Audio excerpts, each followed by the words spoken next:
Hey y'all, we're back. Time for another salad. It is salad season, right? So I'm doing my version of what has become my favorite coleslaw. Now, coleslaw, we all know either like a creamy dressing, we like more of a vinaigrette dressing, we like this and that in it, we like the cabbage really fine, we like the cabbage really chunky. It can differ, but this recipe has enough of a twist where you can kind of get away with a lot of different textures and a lot of different components in this. So let's get started. Okay, so I start out with cabbage. Now, coleslaw mix is the easy thing to do if you can get yourself coleslaw mix, or else just use real cabbage and run it through a food processor, and you can make it as skinny as you want or as thick as you want or whatever, okay, texture you're looking for. Now, I also add some carrots. So if I were to use coleslaw mix, that's what I would want, right? It comes with the carrots in there. Now, because I had the option, I made the carrots more not shredded, okay? So they're kind of more of a chopped deal. I also ran them through the food processor. I also put about a tablespoon or two of sauteed onions in here that I had actually sauteed in some bacon grease. And these were left over from another recipe, so it adds another something something. Okay, so bacon grease is a wonderful little trick to saute vegetables in or other stuff because it gives you that saltiness and that smokiness, and as long as you don't go overboard, it works. Okay, so there is our cabbage, because coleslaw isn't really coleslaw without cabbage. Okay, so there is what we have going on right there. Now, the recipe originally called for raw onion. I'm not a big raw onion fan. I don't mind it cooked. It seems to take the bite out of it, but I'm not a big fan of raw onion. So what I'm doing instead, like I said, I added a little bit of a sauteed. I am also going to add some green onions. I think they have a milder flavor, and I don't mind these raw. They don't upset my stomach. And I don't think I'm the only one in that department where raw onions kind of do a double take on you. So I am doing green onions instead. And again, that adds just a little bit more color and a little bit more texture. So we're going to add, that was probably amounted to about 2 tablespoons. And I'm still way under what the original recipe called for. Onion can be overtaking. Keep that in mind when you're doing this. And again, we're cooking, we're not baking. So you can kind of rock and roll this however you want to fit your preferences, okay? Now, this also calls for a full cup of green pepper. I'm not doing a full cup. Green pepper, again, is a strong flavor. And when it's cooked down, it's not as strong, but I'm not cooking this down. I'm not cooking the pepper down. I'm gonna leave it raw, so I'm not using anywhere close to a full cup. It's probably going to be closer to a half a cup, if even that. So I'm using about 2/3 of a green pepper. Now, I am going to pretty finely chop this because I don't want big pieces in there. Now, if you have a crowd where you have green pepper aversion people, which is a thing, right?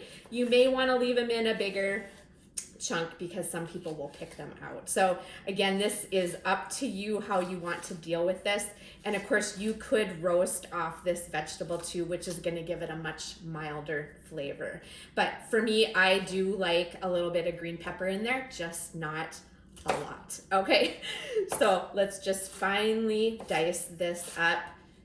And that is all, I believe, that goes in for our chunkiness. And then we're just gonna whip up a pretty standard coleslaw dressing. There's no special ingredients in this, no what I would call secret ingredients. If anything, it would just be to roast off your onions. Oh, I do have one more thing when I think about it. This is actually a roasted corn slaw. So I just roasted my corn. Now, the recipe actually calls for corn on the cob that you would roast. Now, of course, corn on the cob is very seasonal here, and I don't have any. So I use canned corn. So I will show you what I do here, and it's pretty simple. You can either do it on the stove top. You basically just want to get a little char on that corn, and if you don't want to deal with roasting it, that is totally fine. It totally works too. So I use a can of corn kernels, okay? Not creamed, not any of the stuff. I also use salt-free because I would like to prefer to be able to control my salt. So let me grab the corn and I'll show you what I do so you can see what it looks like, what you're after. There's my can of corn. I just stick it under a broiler in the oven and watch it. Okay, so it took a good 5 minutes before I could get this color on it. So it takes some of that moisture out. And with that being said, before you would roast it in the oven, okay, or a pan really for that matter, drain it obviously, but then take some paper towels and dry it off a little bit too. Get as much moisture off of it as you can, okay? So there's our corn. Gives it a nice other ingredient and texture, and it is really, the sweetness in it I think is just enough to make this elevate from a typical coleslaw that you would expect, okay? So we're gonna mix that corn in there, and then let's get to our dressing. Dressing, like I say, is very standard. So mayo, starts with some mayo. About a 1/4 cup of mayo is all you need. And then we are also gonna do the same with sour cream. So it's a mixture of the two. I think you could easily substitute yogurt. And actually, I know you can because I've done that. So if you are not a sour cream person, but you've got plain yogurt around, Greek yogurt, you can always do that as well. So that works. And you could alter if you don't like such a creamy dressing and you're more into the oil type, you could do that too. So even if you have a favorite coleslaw dressing, go for it. That's not a problem. It would just be how much to make this as moist as you want. Moist isn't the word, wet as you want. Yeah, creaminess is under your control in this area too. So equal parts of sour cream and Miracle Whip, or excuse me, mayo is what we're doing here. Miracle Whip you could use if you like this more of the sweeter flavor because it adds some sugar and some paprika, I believe. Okay, mustard. Mustard, again, under your control. So this recipe would call for about a teaspoon of it. So that's all I'm doing, and that is all I like, okay? And then we are gonna add some vinegar. So we wanna add some more brightness and acidity to this dressing. 2 teaspoons is what it calls for. Again, if you like it a little more bitey, add more, that's not a problem. Then we just want to season this because again, none of this is seasoned. I don't even season the corn before I roast it. I just let it roast. And then I'm adding a little bit of pepper here as well. And then if you want to add sugar, you can. So some people enjoy just that little sweetness to balance out the salt. So if you want to do that, go right ahead. My recipe calls for it. I am not always a fan in doing that because I think the corn adds enough sweetness. But you know, dressing is very individual, how you like to make it and what you're used to and what you like. So it's really under your control here. This is just what I like. Okay, so then you want to give it a taste first because once you incorporate it, it's hard to add it, you know, what you think you're missing back in. Yeah, that's really good. Yeah, it's bitey enough. I like a little bite to it. I don't like it really sweet. I want it to have a little bit of zing, okay? So there's zinginess enough for me. Now you want to incorporate the dressing, and the longer this sits, it does seem to get a little bit wetter. So don't be concerned if you mix this in and you're like, oh yeah, this isn't enough dressing, it's pretty dry. Give it some time to marinate in your fridge first before you determine if you want to make more and add more, okay? So we just mix all this up.